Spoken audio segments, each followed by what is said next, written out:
stronger as the sole ground operator at the Banjul International Airport. With an expansion in travel services, customers are assured of GIA's capacity to cater for all their travel needs, provided by professional, experienced, and ever-smiling staff.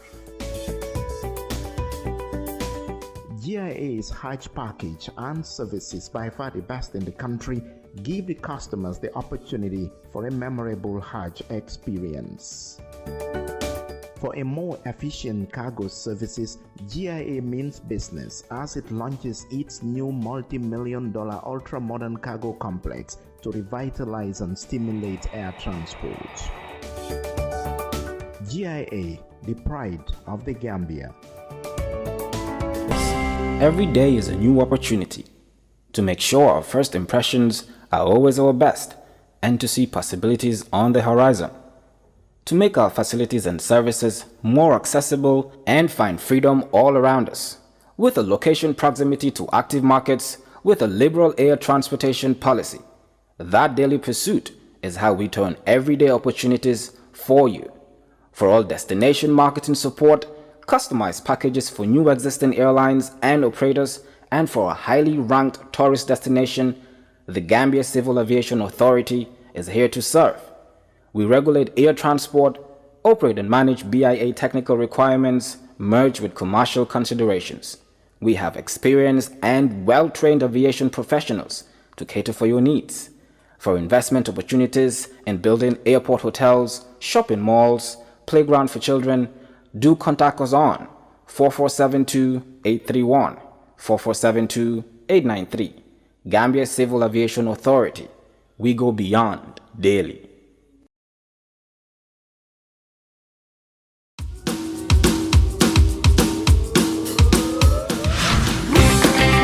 This is Kerr Fatou.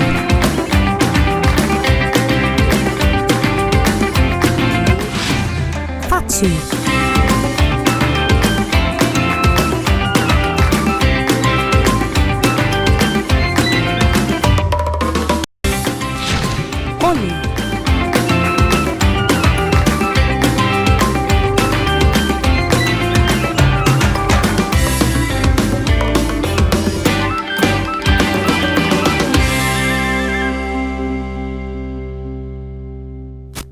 Hello and welcome to yet another edition of Kerr Fatou, Road to the Parliament. Of course, today Oli is here. Oli, welcome to Kerr Fatou. Thank you. What have you been up to? It's been a long, long time. Nothing much, but then I'll just say good evening to all viewers. I've been away because I had a baby 6 months ago. Yeah. So I have a beautiful daughter. So yeah, that's what I've been up to. That's the reason I have been away for so long from the screen. But I'm back now. Welcome back. Thank you. And of course, Esther, we were here last week. We talked about we had the IEC. It was just to start the season. How have you been? Yeah, been great. Just starting the semester again at the UTG. It's been a hectic week. Yeah. You know, first week of lecture, trying to sort out a few things here and there. But it's been a great week. Okay, great. It's going to be a good show. And I have the Ceesay Kunda here to rescue us. Actually, we were supposed to have Yakumba Jete, Honorable Yakumba, and last minute she did another Ceesay Kunda thing on us. She didn't come, but we have another Ceesay Kunda replacing her. Welcome to Kerr Fatou. Thank you very much, and I'm happy to replace my own niece, Honorable Yakumba Jete. So it's a pleasure. Thank you very much. So today we're going to talk to Madi about the National Assembly. Madi served for 5 years under the UDP ticket, Serekunda West. He's also seeking for the election again. It's important to talk to him. What has he done whilst he was at the Assembly for him to seek to be re-elected in Serekunda West? And of course, also it's important, the role of the National Assembly. We have said it here as a lot of the times we hear people say, but that's not the role of the National Assembly. Yes, if it comes your way, you can give it to them. But we will talk to Madi about some of those things. First and foremost, Madi, why do you think the people of Serekunda should send you back to the National Assembly? Because I have represented them adequately and qualitatively. These are some of the reasons why the constituency, Serekunda West, who have elected me in office 5 years ago, will certainly re-elect me come April 9th. Will certainly re-elect you. Wow. You're against, actually in Serekunda West, we've got about 6 people who are vying for the same position. We've got PDIS, and actually you're against 2 women as well. We have the CA and PDIS, and then we have GDC, there's an independent candidate, so that's 6. And the way Mr. Ceesay, actually I'm from Serekunda West, so that is my constituency. And representation is actually very important in terms of being an MP, so I would definitely want to know how you have represented us in Parliament, because part of representation is where our concerns would be, and issues that we have within our constituency is something that you would either table or try to see ways and means of how you would sort these things out for Serekunda West constituency. So this is something that I'm very interested in, to know, Honorable Madi Ceesay, as our MP for the past 5 years, what have you done for Serekunda West? Before I come to your question, you laid a foundation by telling your viewers that there are 6 people vying for the position and there are 2 women, and you mentioned PDYs. These are not strangers in the field. 5 years ago, I contested with 6 other people. So numbers are not my problem. Okay. So, and the issue of 2 women, I did contested the last elections with a woman. So again, the gender aspect of it is nothing that is strange as far as I'm concerned. It's not strange, but like we've seen there's a new trend that's happening now where we've seen a lot of women are now actually... But that's a disadvantage on the women. Not really. Simply because 2 are vying for it. Yeah. So they will divide their votes. Votes It be would have been divided better for the either women. way. It would have been better for the women to allow only 1 woman to go and then the other supports. But unfortunately, CA and DOI all put up a female candidate. And the last time I was on the Star TV with Nene, and she said that is disheartening because she was the first to declare her candidature. But anyway, that is for them to... That's for them. Let me come to your question now. How did I? Like Fatou rightly said, as a member of National Assembly, your role is basically 3. You make laws. You also serve as an oversight person. That function is key. And the most important aspect of it is you represent your people. And that's why your question is coming on. When I went to the Parliament in 2017, there were a lot of issues affecting the people of Serekunda West. And up till now, I could, if I am to rate it, I would say disappointedly, I think the government has not come to solving the needs of the people of Serekunda West. If it is 100%, maybe they have come only, maybe 25%, there's a lot gap. First and foremost, the dump site was an issue at the time. 2017, the backward dump site was just an open space. Trash is thrown there indiscriminately. And even passerbys, it's eyesore. So if you pass by, you see those filthy things, the smell, the odor is so terrible. And that has gone beyond that. It has also gone to affect the livelihood of people who are around the immediate environment. That is Dipakunda, Manjai, Kotu, SOS. Health-wise, it affects them. When there is fire, smoke goes everywhere. Yeah. Apart from that, also it has also affected. Research has has proved that it has also affected the water. So you cannot dig a well around those areas and try to do something with it because it is already contaminated. So that was a very, very serious issue, needs that the people of Serekunda West would have loved to be addressed. So I have taken that up. To an extent, anytime I stood up in the chambers of the National Assembly, my colleagues would tease me, dump site, because I frequently talk about it. I posed a lot of parliamentary questions, and I did some follow-ups. But thank God, it is not 100% solved. But two things I was advocating for at the time is either to fence it all around or to relocate it. So the relocation was not possible, but as we speak now, it is properly fenced. But still, the issues are there. The water is still contaminated, and when there is fire, it still affects the people, the environment, even though there is an agreement between the KMC and the fire service, so that anytime there is fire, the fire service will rush to rescue and put out the fire. That's one thing that I have advocated for. I would not like to say I have done, because that's not my job.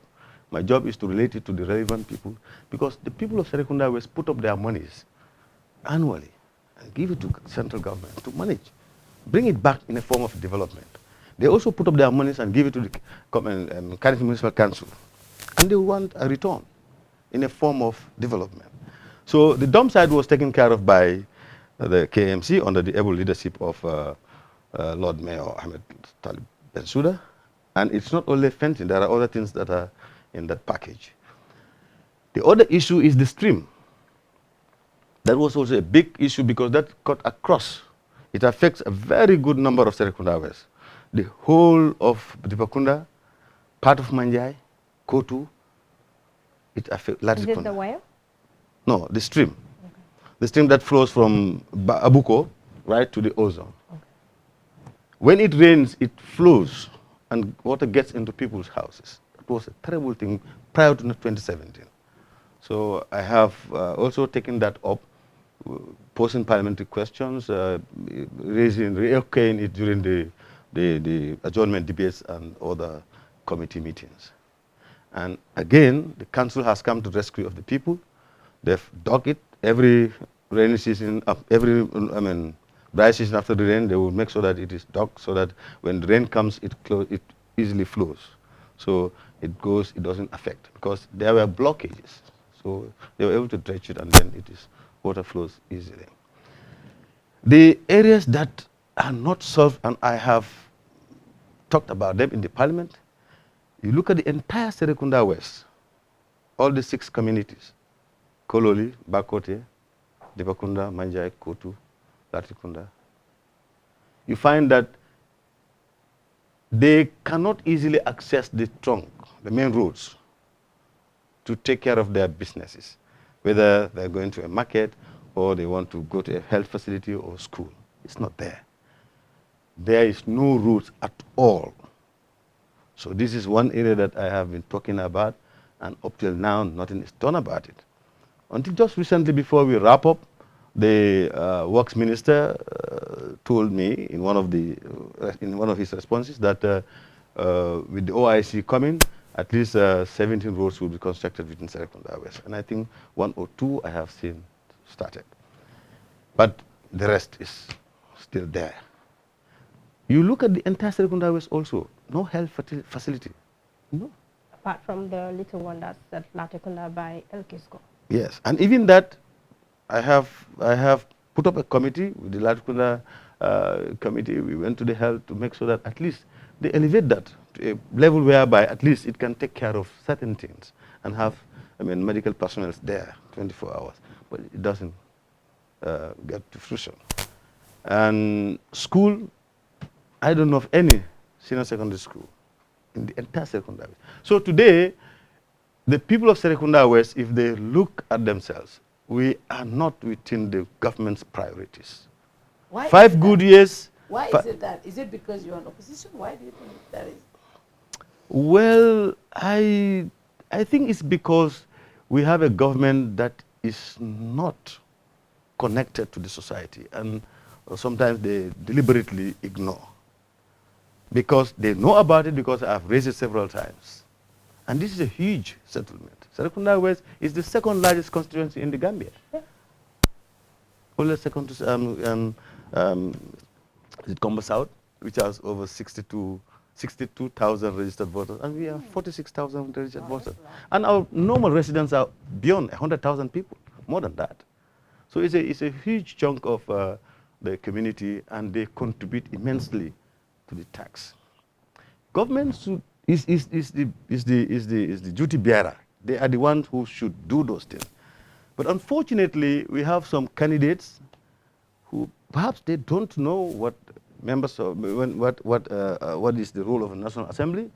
They coming from a candidate asking the people of Serekunda West, what has Madi done here? What development has he brought here?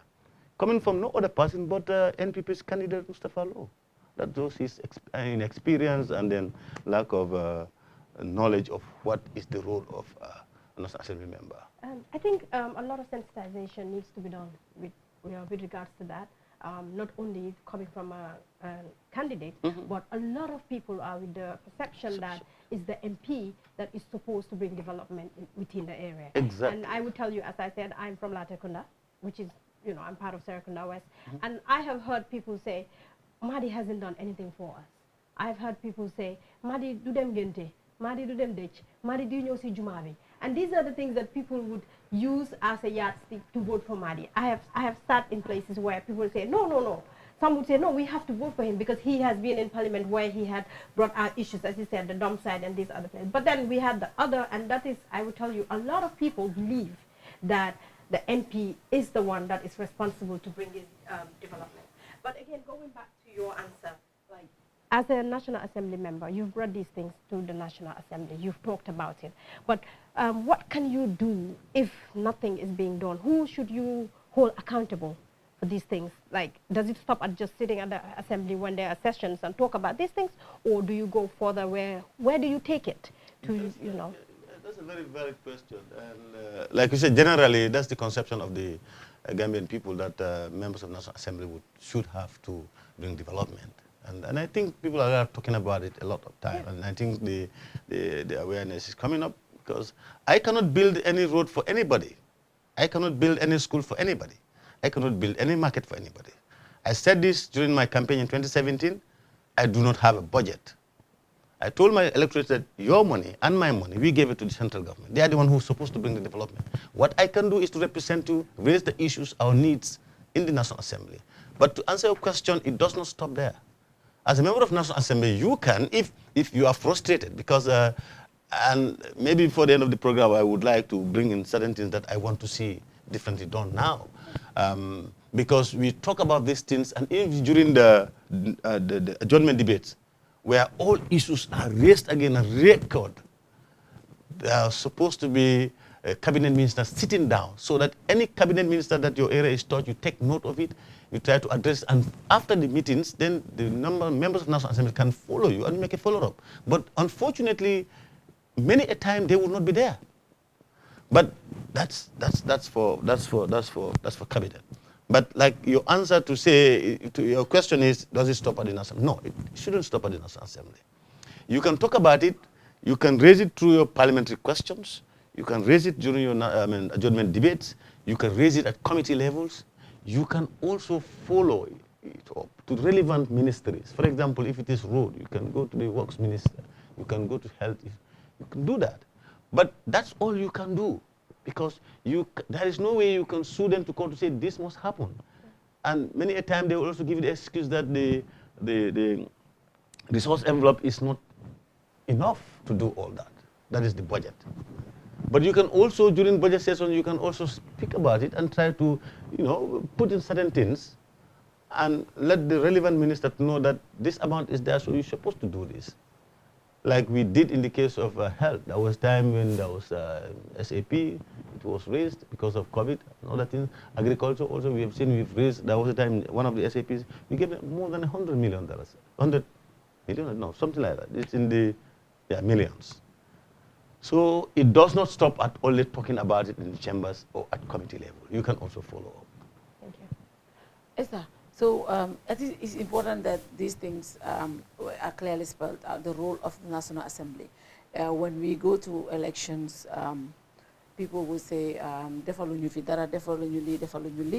but at the end of the day, that is not their role. I think that is important to be clear, to clarify. But when the ministries bring budgets, it is the National Assembly members who look at these budgets. I mean, I would expect Sekuba will say, Lamin doesn't have this. Is it possible to prioritize areas and infuse those development areas into the budget? Is that not something that is also within their powers to look at what the ministries are bringing and also try to use their influence, inject their priority development into the budget. Is that something too much to ask for? Not too much to ask for. I think where I will start is, like you said, the role of the National Assembly or parliamentarians. I think this is a misconception, like you said, but it's not something that starts with the electorates. I think also it starts with the aspirants many a times. He might not have campaigned like that to say, I'll bring this, that, and that in 2017. But a lot of them out there are campaigning on that platform. Yeah. So if you tell the people that when I come, I'll make sure that your health problem is fixed, your roads, your this. When you come, obviously, they will ask those questions. After 5 years, they will start saying, what have you done? You've promised this, that, and that, and that. And like you said, some aspirants are using that. Like, for instance, in my area, Talinding, the incumbent there, at some point, she was saying, like, together with the councillor of Bundung, I don't know how that came about, because Bundung is Bundung, and then they have Talinding, but they have their internal political issues here and there, the differences. So, she was like, we were able to bring street lights at the cemetery, do this, that, and that. And then the next day or 2 days later, I had the former mayor of KMC, that's Yankuba Koli, at that meeting, saying, they said that the incumbent, National Assembly member here has not done this, But let me tell you, that is not her job. That is the job of the councillors. I said, So now you are clarifying. But it's the same people, the same aspirants who will be out there saying that I will do this for you, I will do that for you. And that is what the electorates are expecting at the end of the day. So the job starts from the National Assembly members, the aspirants. I remember the only one, I've not been following him, though, during 2017. Yeah. But I remember one of the aspirants who was making it very clear during campaign has been Sidia Jata. Honorable Jata has made it very clear. I've listened to some of his meetings in 2017 or so, where he was telling electorates that of Woodley West that my job is not to go and bring schools for you or roads for you here and there, but this is the job of local government authorities, and that is what they have to do. That's important. But then also, like you said, when budget comes to National Assembly, what do they do? Yeah. Okay. I wanted to ask this question, and thank God you've brought this. Yeah. Because you're talking about budget allocation. One of their mandate is to scrutinize budget. From lawmaking to scrutinize budget. To also look at loan agreements that are being signed, whether to ratify, whether to agree to them or not, ratify, the international conventions or treaties that the Gambia might sign here and there. But then, when it comes to budget allocation, like you said, if we talk about certain amount of money, millions being allocated to certain ministries or departments, what has the National Assembly, parliamentarians specifically, and I want to direct this question to you, Honorable Ceesay. We know that $600 million is being allocated for Office of the President. I can't remember exactly the two ministries, but two ministries combined, the last time I was checking, the 2022 budget, two ministries combined is equivalent to the Office of the President alone, $600 million. There was a time, you can correct me if I'm wrong, people are saying that the daily sustenance of the Office of the President is $150,000 a day, talking about $4 million a month, okay? Now, when that came, you look at the problems in this country, from health and all those areas that we are having challenges in, what did you do to scrutinize that, to say, look, we cannot allocate $600 million to the Office of the President. One, the daily sustenance is unrealistic. Two, the frequent travelings that the President is embarking on, especially travels that are not bringing any benefits to the Gambia, be it bilateral or multilateral, that have no significant bearing on the lives and livelihoods of Gambians. What have you done to make sure that these things are stopped? Because we've seen Barrow traveling more than he has been traveling in the past. It's like every time it is increasing. The frequent rate at which he travels is just increasing. And it is the state that is funding all these things. And there's also one thing. I don't know whether you'll post this at the National Assembly when you go. It might be a crazy idea, but I think Gambians will start putting up that. Why do we have to give all these privileges to the President? We can put a stop to this. The President, when you become President, you don't know the cost of price in the market. You don't know the cost of fuel. You don't know the cost. Everything is being provided by the state. We provide salary for you. Barrow is paid $250,000 per month, and we are providing him daily sustenance. We are also providing, when he's traveling, both inside and outside the country, we take care of it. Mostly, even his clothing, I think, okay? Most of the things that the president will need, now where is he putting his salary? You are a public servant. I'm a public servant. They are paying me monthly salary. They expect me to feed my family from that salary. Why wouldn't the president feed his family from that salary? Why would the president invite people at State House and the state is taking care of that? In America today, if you go, the president inviting people, a private party at the White House, you have to take care of it. There are a lot of things that you have to take care of as president for yourself because they're paying you salary. But here, Africa, we say we are the poorest, but many times I think we give more privilege to the president. And I think the National Assembly, especially the incoming one, if you're lucky to be there, you're saying certainly you will be elected. I wish you the best, but if you're there, is this something that you want to push? To look, let them look at the vulnerable groups in society. When it comes to budget allocation, how do we cater for the people that are suffering? You're talking about Bakote, you're talking about Manja, you're talking about different places, different communities within your constituency. And it's the same for many other constituencies. There are people without access to clean drinking water in this country. People are dying in our hospitals every day. Today, if you go to the hospital, sometimes even the drip that you need, you have to buy it outside. We're talking about gloves being absent in our hospitals. What has the National Assembly done to scrutinize these budgets? It's not only to come and say, look, okay, I think what you allocated for the Office of the President or what you allocated for IEC, because IEC is always crying foul that their budget has been cut. You should have been here last week. The spokesperson was talking about it. But it's also about when you cut these areas, where do you put them into? Especially in essential services, things that are relevant to members of the community. I don't know what you have done with regards to budget scrutiny in making sure that these things are cut, and what are your plans when it comes to budget scrutiny when you're elected in the next 5 years? There is something that I will want to come to later on that has to do with the draft constitution. Thank you very much. If you look at the budget, I will tell you, as we speak now, almost 2.6% of the total budget goes to debt services. That is one thing that is killing the Gambia. But who's approving all these loans and grants? Exactly. It's the same National Assembly. Yes, it's the same National Assembly that is approving these loans. But I want to remind you and your audience that this is not over the last 5 years loan. I know. This is accrued 10 years ago. And that is where we need to look at. In fact, in the fifth legislature, almost we've shown to loans. If you look at what in the last 2-3 years, members of parliament are not really very friendly in approving loans.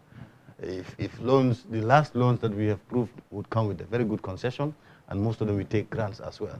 But it's not enough.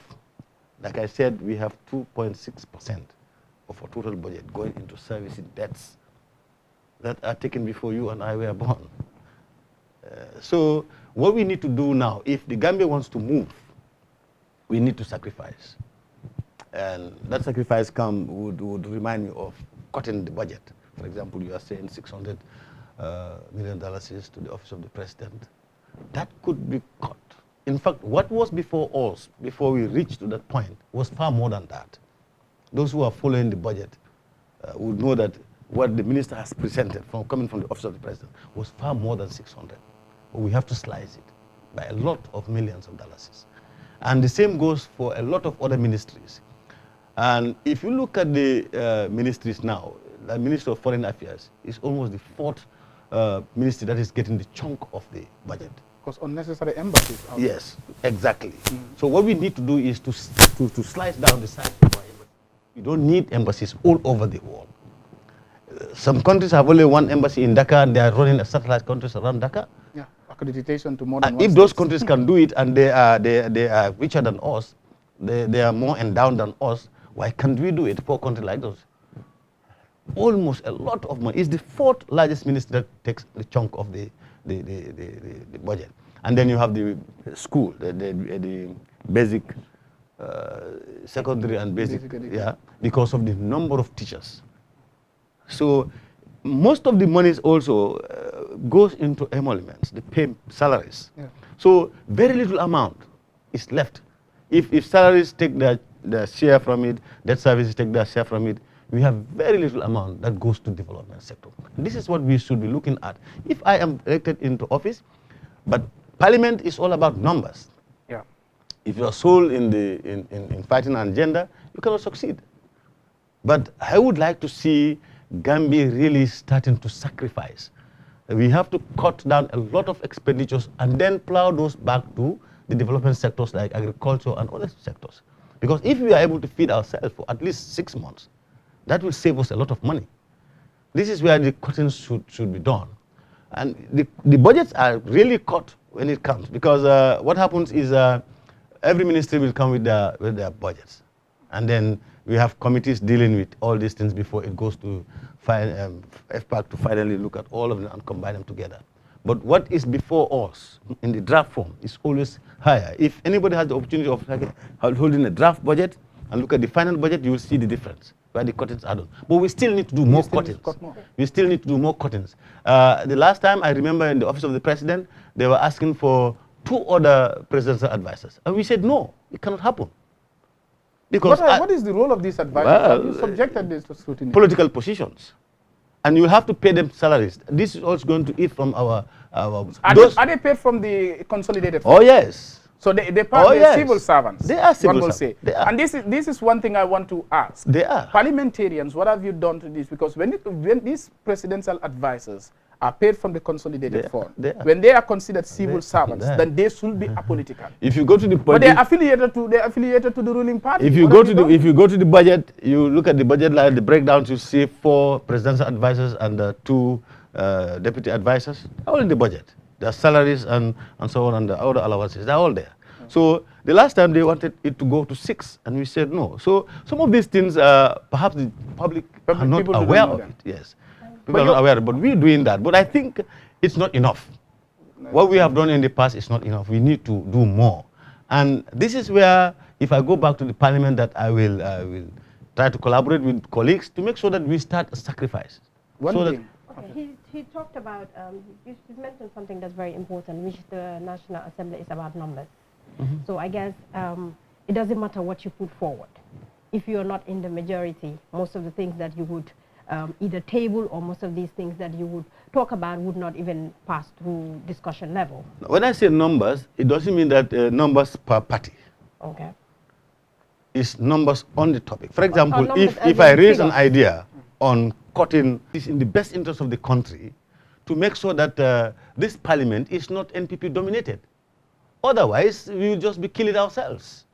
No. But the one that you are already a member of, the past 5 years, at some point it was kind of UDP dominant. Yes. Then at some point we had some people leaving UDP and then some claiming to join, that they have joined NPP, so they claim to be independent, but then there was a big split. And then the draft constitution came, and I think everybody's seen that it was really voted on partisan, most of it. Like, people just voted yes, no. It was either you were NPP or people believed you were supporting UDP. So now, I mean, when UDP were there with about 31 MPs, they had the majority. But what laws did they put forward? What bills did they bring that, with that number of majority, can make a difference of like these things that trickle down now? Because some of these issues that are happening now, yes, some were there well before you and I were born. Some happened when UDP came, could have really done something about it when they had the majority, and a lot of people... I would disagree with you when you say when UDP comes. No, when the coalition comes, not the UDP. But then we had 31 UDP members. I will come to that, but that's about... No, it wasn't. It wasn't UDP. Yes, I quite agree. Yes, what I'm saying, the government was a coalition government. The government was a coalition. Yeah, the parliament was UDP. Parliament was purely partisan. But the government was... No, I'm not talking about government. She's talking about parliament. I'm talking about parliament. Okay. Like when we had 31 UDP members, they had the majority. Yeah. What bills were tabled? I mean, what laws were brought forward that we could have changed then? Because most of it have trickled down now. And at some point we didn't have a majority, or the majority people believe were NPP, and then it was strictly UDP, NPP, and nothing really was, was really happening. So what I'm saying is, when we had that majority, and considering that UDP were the opposition for a very long time, UDP were sitting where I am sitting, knowing what people were suffering, knowing what was going on, knowing that people were not nyip. So people expected UDP to come in with that whole number to make a difference. And I think I stand to be corrected. The only thing that people said they have changed was the age. Unfortunately, one of the things. was the age. And then there was a lot of things that UDP could have changed when they had those 31 National Assembly members, and they did not because, of course, everybody said UDP and Barrow were one. So it favored them at that point in time, and now it has just backfired. Unfortunately, for the purpose of clarity, unfortunately, the ship that should have taken the Gambia on shore is the draft constitution. Yeah. It sank. UDP's number could not have done anything because it needs a constitutional requirement of 42 members, 3/4. Yeah. We are less than 3/4. We couldn't have done anything. When but if you look at the people, were still 31. Doi were how many? 4, 5. But Doi is not UDP. 4. No, I said UDP were 31. Doi had 4. Yeah. So Doi had 4. Syria did not vote. Syria was out during the voting. So you see, so although he regretted that, he got a call and he walked out. It wasn't deliberate. Yes, definitely. He regretted that. But I will tell you, even if we had Doi on oath making 36, we couldn't have made anything. PPP did not vote, both of them did not vote. No, you know, PPP, the PPP, NRP, and the APRC had all gone to Barrow's side. And there were only 17 people. Yeah, but your question, let me come to your question, because that question it needs clarity. Yes, you said, what laws, what bills have you changed? You see, bills come from the government, and sometimes you have private members' bill. So, and that bills will turn into acts and become laws. So if you ask me, what have we done? Go back to history and look at all the laws that are amended from 2017 to date. That are the bills that are made. But the ship that really need to really carry everything on board was the draft constitution. I would like to know some and of there the are a lot of beautiful things in that draft constitution. I would definitely like to know some of these. Yes, some of the amendments. Some of the amendments. I would like and I think one of the first things this National Assembly did that everybody knows about, and also they have changed also the issue of losing your seat. That affects them. The first thing is so apart from that too, can you just please elaborate for not only for me but for even people watching? Well, I will tell you. I will tell you the bills that come from the government at the time that we supported removing the upper age of the president. That was done, and I voted for that because I feel you should not bar anybody because of his age. So I voted in for that. And laws are collectively made and not made by parties. Unless if a party's member brought in a private member. I think the reason why people always bring this age thing, everybody thinks it's only affected Honorable Dabo, but that was not the case. No. It affected Khalifa, it affected Farmer at the time because she was supposed to be vice president. So a lot of the time you hear people say that, but that's not the case. It affected a lot of all those people. Who knows? I could have come with my party and want to be president. Then I would have a 67. They said, no, you can't. You can't, yes. No, for that one, I agree with you. So really, if you talk about laws that are made, look, we have not made a mass amendment of the constitution because already the draft is there. We're supposed to take care of it. Before the draft comes, some of the things that we needed to happen immediately, those are the things that government comes in, and then only 2 come from the members of the parliament. That is the 92B and the Local Government Act to allow. Those are the only 2 that come from the members of the parliament. The rest are all state bills, but then there were things that we needed to do them before the draft comes in. But others we couldn't do. That's it. So her question is, you could have done more. You could have brought more private member bills. Why was this not the case? There are constraints. And also your constraints. Your party says that it's interested in women empowerment. Yes. What happened to that constitutional amendment bill that seeks to empower women, enhance women's participation? It's the same constitutional requirement for the draft. You need 3/4. It did not even got that. Now, I'm saying, why couldn't the UDP step forward before Honorable Tumanjai came up with that? Why couldn't you step forward like a party? Do you know the people behind that? No, I'm not sure the people behind that. But there's a whole civil society behind that. I know. And I can tell you 65% of those are UDP members. It doesn't matter who brings the bill. Well, civil society has been accused, and now you are saying no, they are. Of course, yes. They know that they belong to parties. No, they belong to parties. Everybody belongs to parties. For professional purposes, they will not sew it up, but they all belong to parties. Okay, so let's go back a bit to budgeting, please. Yes. I just have a question. I'm not too sure, but is it true that National Assembly members are giving budgets for their constituency? No. Okay. What we have done, because we travel, we belong to international, parliaments. So we see best practices somewhere, we try to bring it here. We saw in Ghana, there is what is called a constituency development fund. So we pushed that, and before the end of this 5th legislature, it was captured by the budget. In that every constituency is given, supposedly said 300,000, but actually it's 270,000. So it's been given already, or? Of course, yes. So for us from Serekunda West. So people should know that so now. what did Mr. No, they know it. Long since. The unfortunate thing is these things are discussed in the parliament. Because people don't follow parliament. So is that our fault? No, that's what I'm saying. Okay, I'm just saying. But this is an opportunity. But this is an opportunity. I This is an want to know opportunity. what Honorable Ceesay did with his 200,000 Very well. to Serekunda West. Very well. When I got mine, because they don't give it direct to the member of parliament. It's in the National Assembly's accounts, and then it's allocated to every constituency. You have to identify a project. You get a businessman who has all the GPP and things qualified to run a project, whether you are going in for solar lighting or you're going for the, how do you call it, boreholes or other things.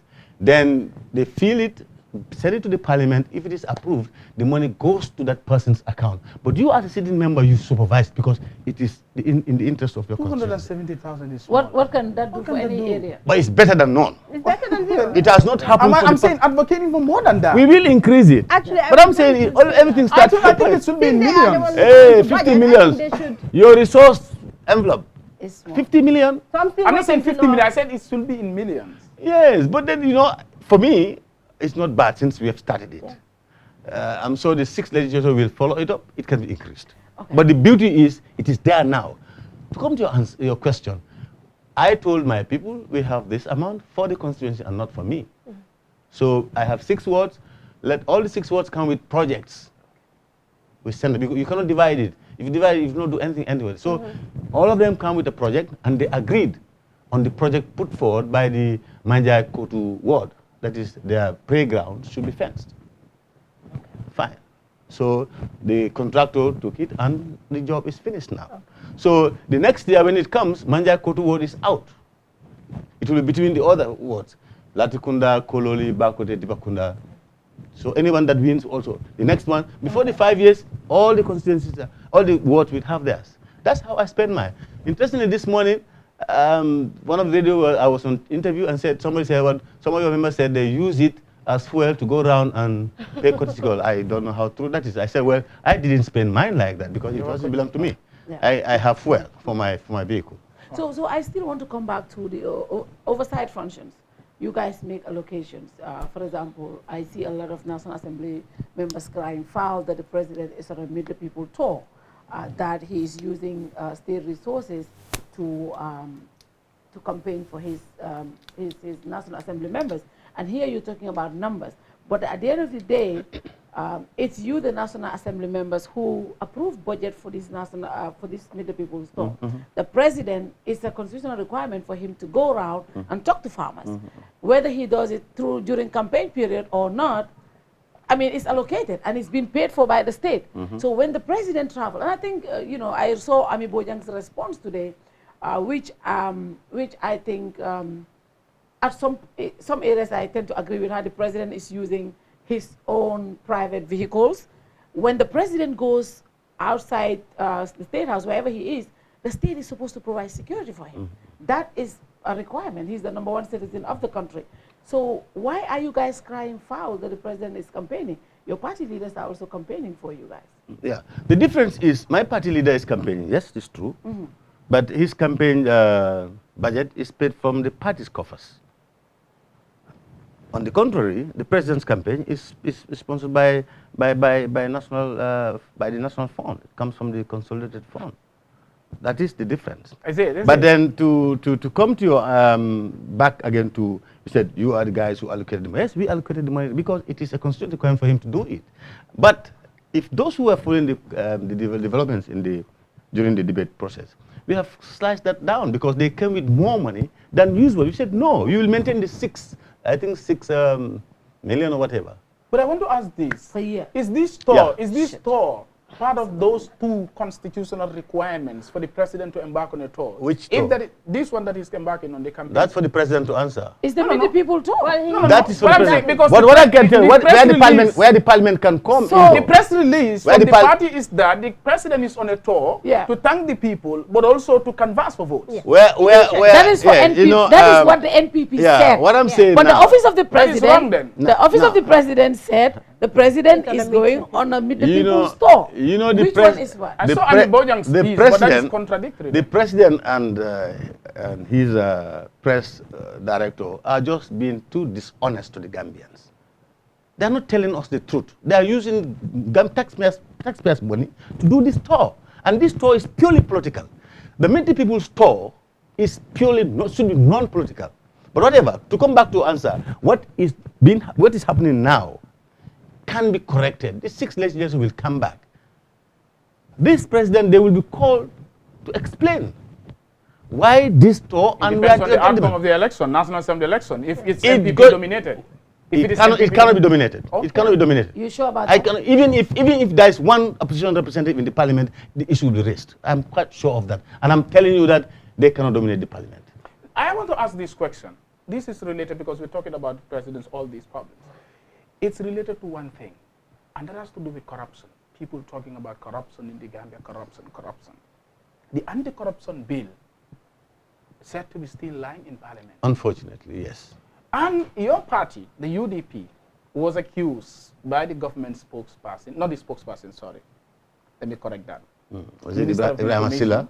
Minister of Information, that the UDP is behind this, that their corruption bill cannot be passed because they don't want Barrow to have a legacy for people to say, oh, Barrow left the, created the, or brought the anti-corruption bill here. He is not speaking Your the party truth. is being accused of that.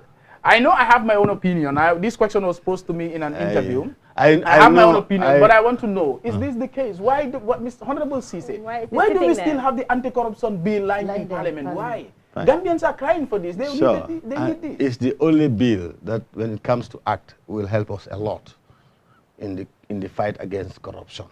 We all know that. But with all due respect, Silla is not telling the truth. He's lying. Ibrahim is lying about that. How can UDP be behind holding the anti-corruption bill? When the bill comes to the parliament, the merits are discussed, debated, it's sent to the ABC, Assembly Business Committee, and that referred that to a committee that is relevant. And that committee will have to interrogate the bill. And that interrogation does not mean just for them alone to sit, because members of parliament are not experts in all these areas. That's why when it's sent to a committee who has backgrounds in that area, they will also invite people who have knowledge in it. And that's the stage it is going. But I can tell you, it is almost done. This fixed legislature will just come, the sixth one, will just pass it. Simple. So you're aware, All that the you're works aware are of done. this accusation that your party is behind it? No, I'm only hearing it. Otherwise, I'll tell in his face that he's lying. Okay. Now, Honorable Ceesay, this is a question. It's personal. Yes. I mean, when I say personal, it has to do with you. Me, okay. You were also said to have received brown envelopes Ah, yes. from President. I received 30,000 from the president on monthly basis, and I'm not quiet about it. I said it, and I openly said that he gave me 10,000 for the first time, but he can't buy me. But I'm coming. Okay. And you said, in an interview, you said, and I quote, and when he gives me again, I will take. Again, yes, and I will repeat it again, And of yes, course. even now. But what was this $10,000 meant for? Don't you Ask think him. it was part of bribery? Bribing you? Ask him. Bribe He me for gave what? you vehicles. Bribe me for what? He didn't give me any vehicle. Now I'm coming. Never. When you came He in has not given me a 2017 single Now I'm coming. vehicle. When you came in 2017, Yes. Barrow gave out these vehicles and said anonymous You donor. know that. I I don't know it. Anonymous donor. Yes. 57. All the parliamentarians took. I got except one. PDOIS. I got one. And people complained. That is why when your party, including yourself, talk about corruption in Barrow's government, people say it started way back in 2017 when you were with him. And you knew that this was corruption, it was happening. What did you do? When Doyle spoke against those 53 or 57 vehicles, most of your party members, I wouldn't say official, but most of your party supporters and sympathizers were out there to defend it, to say it is not bad. Some were even saying that some people want to do good things, but they don't want to reveal themselves. Yeah, and I said, this is different from running a family. This is not a family or a charity. Of course, this is you a are country. very absolutely right. So why didn't you stand against corruption at the time? Why talking about it now? You were receiving brown envelopes. Why did you receive those envelopes? Good. You should ask the president why did he give me the 10,000. But he must have told you the reason why. No, he did not. Why did you take it? I can tell you the first 10,000 was given to me by Lamin Cham in my bureau. Why did you take it? You should have asked. A president give me $10,000. What is you this have for? just mentioned that. But you're a public official. Just wait. You just told me. Well, they were all in the same. Wait, you just told me that the president is paid $250,000 Yes. and he's fed, clothed, medication, everything free. You ask what is he doing with this money? And Can he wait? Mm-hmm. Since he's doing everything has been done for him, and he has $250,000. No, wait. Okay. $250,000 to take $10,000 and give it to me. It's not about that. No, it's not about that. It's about that. The thing is, He has money to spend. He has a salary. No, it's not about him having He money. has a salary. Somebody can have billions. Yes. But giving you money, especially you Yes. as a parliamentarian, Yes. serving the public, Yes. you should be cautious of receiving money. Let me tell you one Now thing. I'm coming. Because you have to be clear about the reasons. As an ordinary person, I am very clear about it. I'm coming. As an ordinary person, I can walk in the street, somebody sees me and say, ESA, $10,000, ESA, $20,000. But you are a National Assembly member.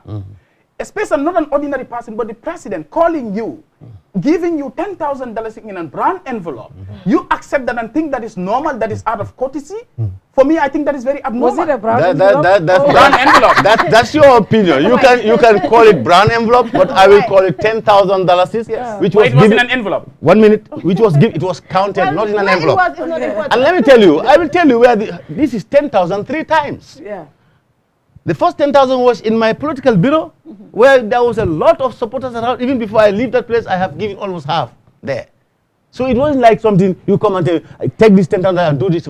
For me, if you give me a $1 and say, I want you to move this from here to here and take this $1, that is bribery.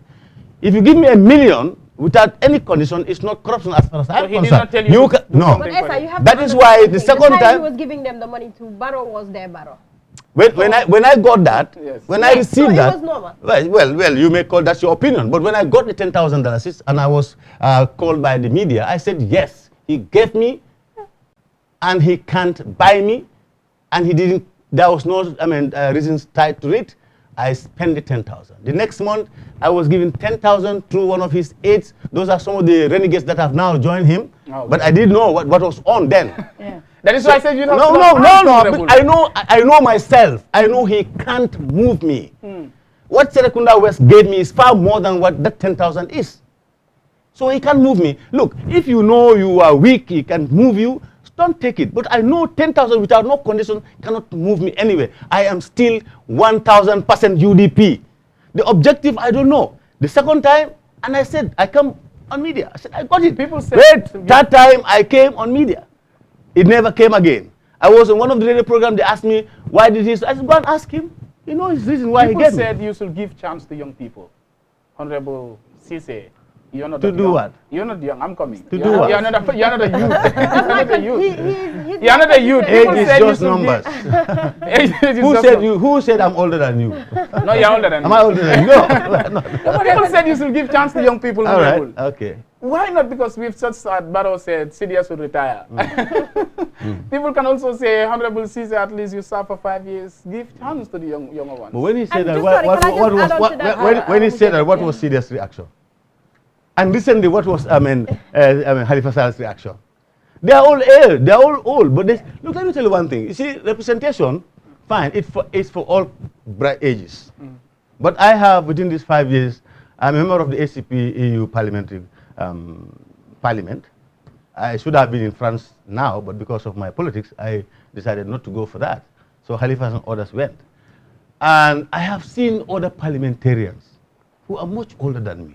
So age does not matter. I'm just teasing. I know, but age does not matter when it comes to representation. In fact, I think we represent people better than you young ones. I believe experience really count in anything anybody does. And that's why it's important to have the elderly and the wise people also in the assembly. But what I wanted to come in is how political this National Assembly was, the 5th legislature. It was really political. There wasn't anything meaningful that you were able to do, because if UDP supports this, every other person against it. If the NPP comes, that was supposed to be president, supports something, every other person, UDP and others against it. It got to a point that no one was thinking about the Gambian people. And that is the situation right now. The Gambian people don't really understand some of these politicians. For example, when Barrow started going after the UDP members, saying stuff about the party, your party did, I'm going to retire him. When Yahya Jammeh said some very nasty words about the president, I have seen people who said, oh no, you cannot call the president a donkey because you should respect the office of the president. But I've seen people from the same camp now, because President Barrow has said to Halifa, you have to retire. Sidia, you have to retire. They're calling Barrow donkey. Those kind of things. You know, I've said this. One time someone said, oh, we should respect the office of the president. Why are people burning Barrow's T-shirts? But they turn and call the president another name. It seems like in this country, it's about you. If it doesn't affect you, you don't speak about it. If it's not your political agenda, you don't vote for it. Why is the National Assembly and the entire country so political, so polarized to the point it's not about the interest of the population anymore, it's about party interest? That has a deep root in the society. But to respect the office of the president or respect the office of the parliament, I think the president has to respect the office himself first. Then he will be respected. If you respect the office of the president, people will respect it. If you respect the office of the National Assembly, people will respect you. So it's a question of respecting your office, and then people respect you as president or whatever. But the issue of the parliament being so political, that's a hard fact. If anybody has to say the truth, you have to agree to some extent that the 5th legislature was really very political, very, very political. Of course, there are issues sometimes when you see within same parties, they vote on different lines. For example, PPP can vote against a certain thing, and one of the PPPs will vote for it. It comes to UDP also, it happens. That happens time to time. But if you put it up together, you'll discover that it's more political than really nationalistic. It was pretty much just about Honorable Dabo and President Barrow, really. We had, I said it was pretty much just about Honorable Dabo and President Barrow. Of late. Of late. Thank you very much that you said. Of course, because they all have their political parties. Yes. So when they were all together, when Barrow was Moses, when Barrow was our Barrow, when Dabo was the godfather, things were very good. Anybody who kind of somehow challenged anything that did not favor the Barrow camp or the Dabo camp or that whole family, you are regarded, or you are termed as you don't want progress, or you're an enemy. That kind. Then the fallout came, and then I think that contributed to why a lot of people took a back step and said, let them battle it out. So I think I'm not sure who, and I think it's a responsibility for everybody, but a lot of awareness needs to be raised, and I think also people have to have a position. People have to be principled and believe in certain things. But we have a lot of flip-flopping that's going on to a point that the electorate, to the point that a lot of people are no longer interested even in what's going on. And I think a lot of that somehow have manifested in the recent elections, where we had a lot of people were just either voting and saying, okay, I'm going to vote for Barrow because I think he's more tolerant. We had some people who said, you know what, I am voting against UDP. Because it got to this point from National And then Assembly. some saying, I'm voting for UDP. Yes, yes, and some saying, you have to bring that up. Okay, and then some saying, of course, because why, they have for votes. Dabo, they're And voting then some for, said, I am what voting about those for who the said they are UDP? voting for Dabo? What was Yes, their and reason? then we had What some was their said reason? for, What was their because reason? his agenda, the agenda of the UDP is what they you. believe in. Thank you. We have So, to bring that out. yeah, and which, fair enough, everybody has an agenda that you believe in. Yeah. But we have a lot of people who we call the silent majority who did not believe in any agenda. So at some point, those people said, you know what, I am tired. Those people, what they believed in was, they were tired of what was going on. They were tired of Lawyer Dabo and Barrow. They were tired of this one saying this one saying that. It went down to the National Assembly. It went down to even conversations we have at home. It got to this point, it got tribal at some point. So we had a lot of people sitting at home who said, you know what, let me see who is lesser, or somebody, I don't want to use the word, but yes, but people at some point said, I think Barrow is more tolerant. We had something to say, so, you know, let me vote for him. But then the UDP now came back and said there was a lot of voter, what's it called, IEC registered, there was fraud, they had evidences which they brought up. But then I have a question to ask. UDP came up with claims and brought out evidences. The IEC, I don't think, have responded to the last evidences that the UDP have brought forward, which was the registration that was done after it was claimed the registration had closed. So for me, I'm wondering, if you're saying that all these people were registered, that's why UDP lost the election, those people are still registered, right? And right now we're going through the process of, I think it has ended, where if you have damaged your voters card lost, you can even go back and change it. That's valid. Are they not going to vote still? Yeah, so their cards are still valid. Could that affect the outcome? Exactly. So would the outcome not still be the same? No, my answer would be no. But then I want to go back to all the lot of comments we've made before I come to that answer. You see, in politics, when we see differently, we fall apart. Yeah. So the assertion that Barrow is Moses is all baseless. Barrow was UDP until he became president. Yeah. And to a point that he did not see in the same way with us, other members of the UDP. We fell apart. So it's just like all other political parties that are in the country. They're all nationalistic because they're all in for the interest of the country. But politically, their visions are different. That's the only thing between us and Barrow, and nothing else. Whoever interprets that in any way is the person's opinion, right? And to correct all those things, abnormality that is in the Gambia, we have to point finger to ourselves. Ourselves, who are they? It's not only the political key players. It's us as well, citizens. We have to look at them. So to come to your question, to say those are still valid, registered, and then whether it will make a difference, I will tell you yes, it will make a big difference. You see, political cycles are in three in the Gambia. You have the presidential, the parliamentary, and the local government. Each of these are different. Go to history. Look at the turnout in the presidential elections. You come to the parliamentary, it drops. You go to local, it drops. So it's a whole total thing. So to say that because the president has this, there will be no difference. I've personally interacted with a few people. My answer is I've totally personally no. interacted with a few people who said that they've regretted voting for Barrow. And secondly, and secondly, when you come to National Assembly, these are people who live within a specified community. As we speak now, none of the 6 presidential aspirants live in Serekunda West.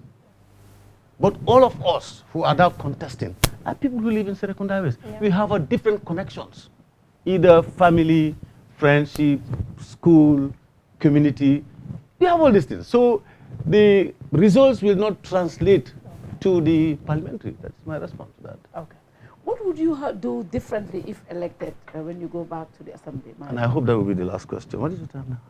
Almost the second to last. I have a rally. Yes, you have a rally to go to. Okay. What would you do differently? Thank you very much. I think that's, I said it somewhere, but I almost forgot about it. Yeah. One, I would advocate for a revisit to the 2004 Rent Act. Rent in this country is very, very difficult. Yeah. And the landlords can increase at any point, sometimes by 100%, without really giving any genuine reason. So I would push for a revision to the amendment, to make an amendment on the Rent Act, so that we are able to stabilize it at least. And you know, so that the quality of money is realized. I cannot rent a house that has not been renovated for the past 10 years, and you keep increasing it. We have to look at all those things. That is one thing that I would really push for.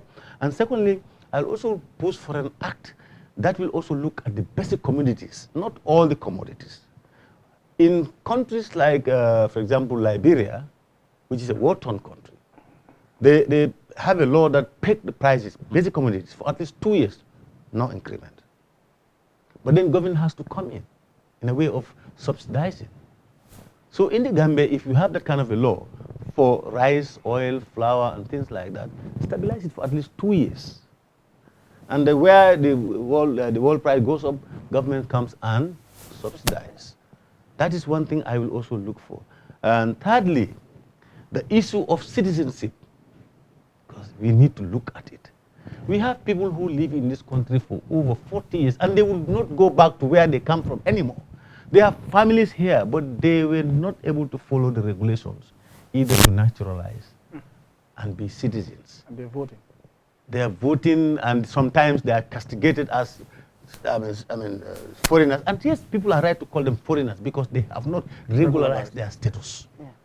So we need to revisit that Citizens Act and make it in such a way that such a person can acquire citizenship without going through so many difficult processes. We have some of our colleagues from, our brothers and sisters from Guinea-Conakry, from Senegal.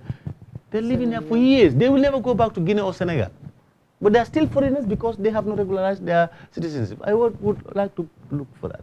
And then the other thing also I would really want to see done differently is when the national audits the government accounts, that scrutiny by the specified committee in the parliament, for me, it should be moved out from the chambers to town halls, and then make sure that it is televised, the media is there, so that scrutiny is done live. Thirdly or fourthly, I would also want to see respective ministers coming to the parliament. Some refuse to come.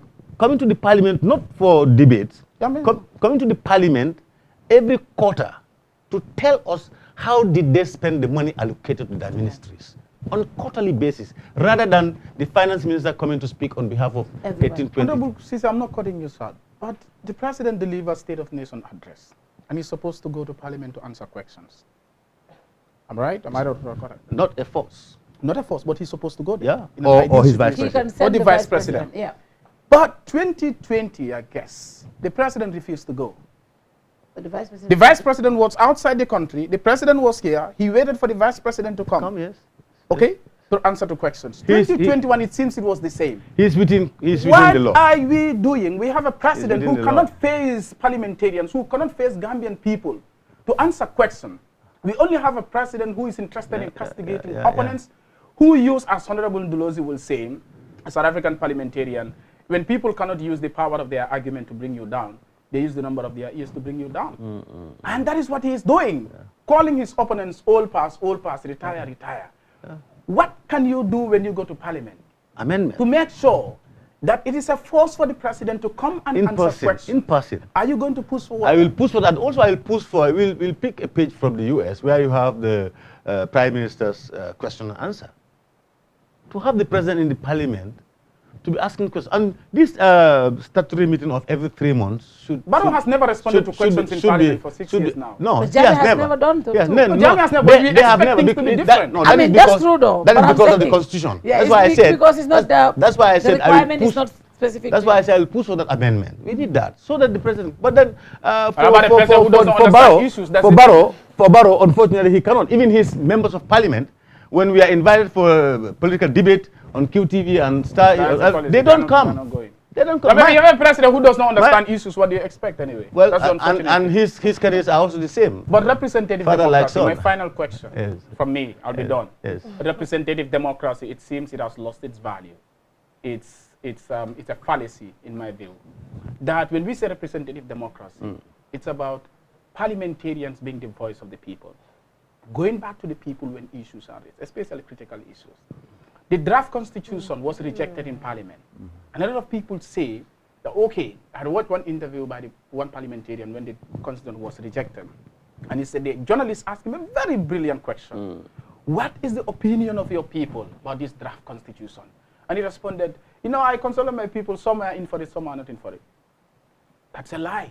You never went back to your people to ask them, how many of them are in support of the draft constitution? And what are the issues that they are interested in? What are their concerns? Honorable Ceesay, did you do this with your people? If you did not, I'm coming. If you did not, do you want to bring something different from the rest of the parliamentarians? Do you want to engage the people of your constituents when issues are before parliament, especially with regards to important documents like the constitution, electoral law, and all these things? The electoral law, I don't know what you people are doing about that again. That will come. I know you are part of that committee. on constitutional matters, and I think that we should have a new constitutional electoral law. It's sad that we still have the 1997 constitution and the old electoral law in place. But in terms of building that connection with your people, are you ready to engage with your people, sound their opinion, their views on some of these very important issues affecting their lives and livelihoods, especially legal and institutional reforms that should have been done by this government but have failed? I've always said this here. The past 5 years have been a failure of this government in terms of reforms. What are you doing to bring these reforms back? Not only you standing in parliament talking about these things, but how frequently do you engage your people? We're talking about representative democracy. Do you go back to them to say, well, there's a draft constitution here. These are the provisions, critical provisions in the draft constitution. What do you think you can do? Town hall meetings, engage them at community level. Let Dipakunda have their own. Latrikunda, Bakotin, Kotu, Kololi, you mention them, and then you come at the constituent level. Let them have reps, bring their views, their opinions on some of these things, and that is what you go with in parliament. Brilliant idea. Actually, before you answer, it's like you've heard, I've said this when the constitution was rejected. I said, I'm from Serekunda West, so I don't expect my MP to sit in parliament and say, I have asked my people, because I am not aware of us being asked where he should vote. That's what because I keep saying it was 100% partisan, and then some were saying, no, they're people. I said, well, my MP did not ask us, so he voted, I think, from what he believes or what his party believed. Or what did I vote? Was it for or against? He voted for. Yeah, you voted for. Did that satisfy you? No, this is not about me. No, I'm only asking you here. It's about, did it satisfy you? About me. What did it satisfy you? I'm asking you. Did it satisfy you? MP, I'm asking you. To our constituency. But you said this is what's going on. But you said I did not ask you. Answer that. It's not about no, you said I did not ask you. You would not be able to ask me personally because I'm part of the constituency. That's why since you said I did not ask you, and I asked you where did I vote, I'm asking you now where did that vote satisfy you? Just tell me yes or no. You did not come back to us. You said I did not ask you. You did not come to us. Yeah, you still have got them. No, what I'm saying is, he did not say, he did not ask us. I did. Then I would, but he said he did not ask me. You said that, you said me. That's why I asked you. Yeah. Me. So only.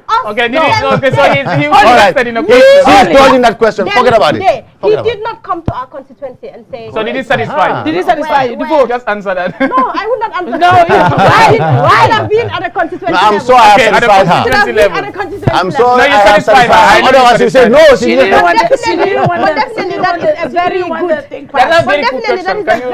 a very. It's a very possible. good point that I think they should always go back to their peers, especially things like that, and discuss with them. That way, I believe if that was done, I don't think the draft it might have failed. Maybe It will fail, I know. have. It will fail. That But draft I was think killed we at the would State have- House. I Yeah, it think was we would have killed. seen. My friend. I believe that, but I think we would have seen different arguments. I agree, We would have I seen agree. maybe even some UDP I agree, people I agree. voting no. We could have seen some supposedly NPP supporters voting yes. You never know, depending on You're what right. your constituency. The debate would have been people interesting. For said. instance, Yes. if Honorable Madi Ceesay is talking about the views of his You people. see, Yes. The when people of Serekunda are bringing this, I that, and that. stood, Exactly. when I stood, and you And can I see- said that here. when I stood in the parliament, I did say that. I here. don't want to. Listen to I don't me, want listen to say to your me. public. I don't want Listen to to say me. your My opinion. opinion. I Okay, don't now want to let me say your respond, opinion let me here. respond. Yes, But this is about my constituency. let me not respond about now. you. Let me respond now. When I stood in the floor of the chambers, you can go to the assembly and retrieve those verbatim statements by me. I never said I consulted my people.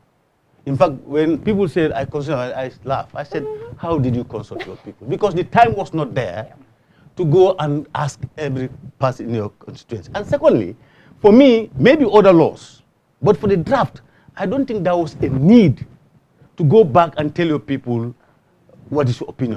Because the draft has done a national-wide consultation. And every constituency that this, for me, wherever they go, in my constituency, I go and listen.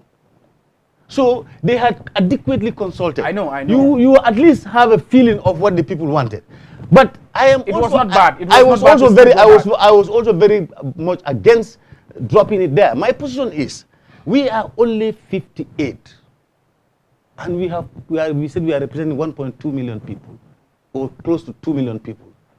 Why could we just discuss the merits and allow the constitution to go to the next level where the general public will take a final decision? Exactly. That is my position. Yes, certainly. That's what should have happened. But we kill it at that stage But I can say it came to the It parliament was dead. masterminded by It Barrow. came to the parliament dead It already. was masterminded by Barrow. It was dead. It came to the parliament dead already. My argument is with the Minister of Justice. Even the way he presented that bill. Because it was killed at State House, so it came to the parliament dead. Should we vote for, the thing is, should we vote for National Assembly members who didn't vote for that draft? Because this was nationally, how do you call it? The consultation was national. Even went to the diaspora. Gambians gave their word, what they wanted. They could not have captured everything that I wanted. There were issues that I had with the draft. And I wanted those things addressed, but they were not. But the thing that the National Assembly could have done was to give it back to us, the people. the people. And I believe, I'm not going to vote for any National Assembly member who voted against that. I think we will be very unfair to those parliamentarians. I am going to be, I'm saying I'm not voting for anybody. Fatu, I'm saying Yeah. it is very unfair to those parliamentarians. You know who it should have started? Yeah. It should have started with Barrow. Oh. If we are voting against those parliamentarians, why did we vote for Barrow in the first place? But Barrow never gave us his opinion. No, Barrow gave his opinion. He's never said anything openly. No cabinet. No cabinet. Okay. He's the head of cabinet. When the advisors will come out and say, No, it's not even about the advisors. Fatu, if we are to vote against those National Assembly, we should have voted against Barrow in December 2021 for killing that draft constitution. But he said, masterminded everything. but he promised to bring it back. The cabinet had already had its position on that. During his victory speech, he said he'll bring back But he the draft said constitution. now that he's No, but Barrow is Barrow. He never honors his words. Ah, well. Why will I believe If in we Barrow are, again? if we are to really, if he is to honor his promise, he did say in his victory that he's going to bring it back. But I He don't said know. he was going to serve 3 years. I don't know how. He reneged on that I don't know promise. how he's going to bring it back. Now I'm saying Barrow does not honor his word. So Perfect. You are perfectly right. finally, you know, only what we can, we had to drag Honorable Ceesay here because the Yakuma could not make it. He's going on a rally right now, and we are really appreciative of that. Final message. As What's my MP. Yes. Yes. Are you voting for him? Are you voting for him? Feel good for me. Are you voting for him? It's secret ballot. I sit here, It's secret and when I ballot. sit here, I don't really disclose where I am. No, Really? yeah. But I wish you all the best. Thank you. And for 5 years, you have Thank represented you. us. Thank you. And I am very, very, very, how do I put it? I'm somebody who's very, very into with my people. Correct. And I have really engaged a lot of people. And we have been really discussing about having somebody who would represent us to, you know, what we expect and what we want. And so all I'm saying is good luck. Thank you. Yeah, let's see what Madi, happens. you should go for after the show. Maybe she can bring her people to your camp. Yes. Esther. My people are yeah, I think Maybe they are already. I think you know, I would just say thank you very much, Honorable Ceesay, for honoring this invitation. And I think you're one parliamentarian who is ready to engage. We've seen a lot of parliament aspirants who are afraid to face the media, especially on critical questions. Yeah. So it's an honor to have you here. And I wish you the best of luck. I hope the promise that you have made here, when you go to Parliament, when you go back, when you're voted back again, I hope you will work on those things. Sure. But I'm interested in the brown envelope still. It's not an envelope. It's physical cash given to me. I have said it here so Mano was many your times. friend, so he gave it to Money, you no time. I have said it No here. The condition. brown envelope. When No they talk about the condition. cars, I said money. Now money Hey. So you know, yes. But Honorable, we want to definitely thank you. Thank you very And much. we wish you all the best because Thank definitely, you. like Esa said, Madi is one of those people who will always come out and say his position. Yeah. We have seen that at the National Assembly. We have seen that even during the consultation of the draft. We had each programs here with IIR. He has made his position clear. Correct. He's always talking about issues that he believes in. That is representation. That's what we want, people that are going to represent us to speak to us. If you don't want to go to debates, you don't want to come to television panels, you don't want to talk to nobody, why should we vote for you? How We are you should going to not speak on vote. the floor? How are you going to Cannot. speak on the floor? We have National Assembly members that I have never heard speak, apart from say, yes, ma, I'm here. So that should not be the norm. Gambia has gone past that. At this day and age, we are moving. This democracy is growing. And I think we should be represented properly. Last time when we spoke here, we said, you said something, and that kept me awake for a long time.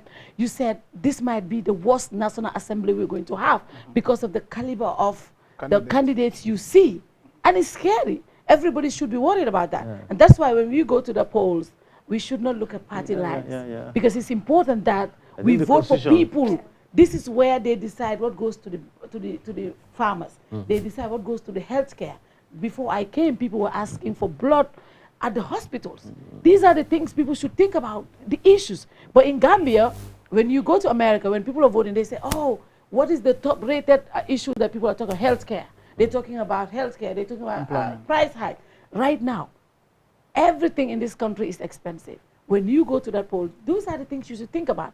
How are we going to have National Assembly members who are going to raise issues that concern us? And I think nobody should politicize the National Assembly. That is very important. And I think it's important to have a vibrant and strong National Assembly.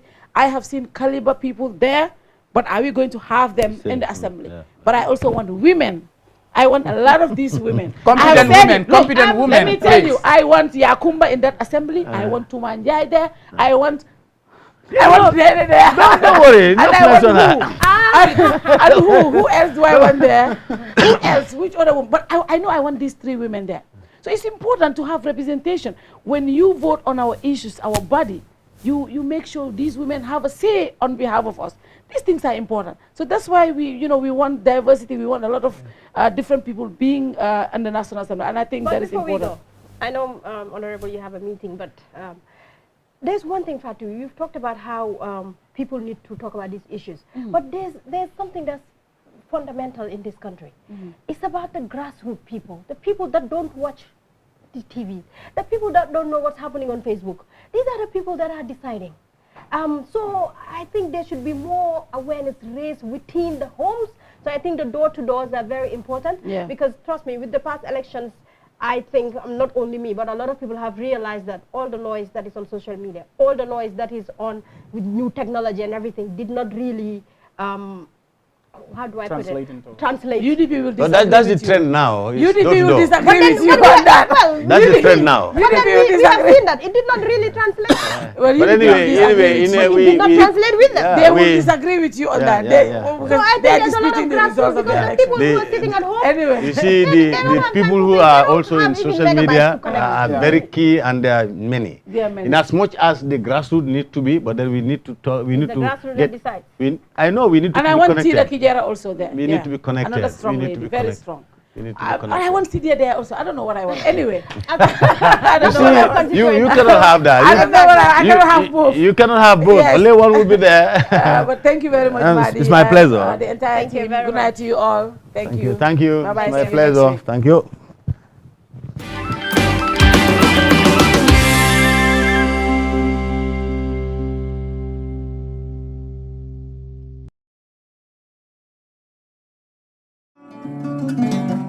And stronger as the sole ground operator at the Banjul International Airport. With an expansion in travel services, customers are assured of GIA's capacity to cater for all their travel needs, provided by professional, experienced, and ever-smiling staff. GIA's Hajj package and services, by far the best in the country, give the customers the opportunity for a memorable Hajj experience. For a more efficient cargo services, GIA means business as it launches its new multi-million-dollar ultra-modern cargo complex to revitalize and stimulate air transport. GIA, the pride of the Gambia. Every day is a new opportunity to make sure our first impressions are always our best and to see possibilities on the horizon. To make our facilities and services more accessible and find freedom all around us. With a location proximity to active markets with a liberal air transportation policy. That daily pursuit is how we turn everyday opportunities for you. For all destination marketing support, customized packages for new existing airlines and operators, and for a highly ranked tourist destination, the Gambia Civil Aviation Authority is here to serve. We regulate air transport, operate and manage BIA technical requirements merged with commercial considerations. We have experienced and well-trained aviation professionals to cater for your needs. For investment opportunities in building airport hotels, shopping malls, playground for children, do contact us on 4472-831, 4472-893. Gambia Civil Aviation Authority, we go beyond daily.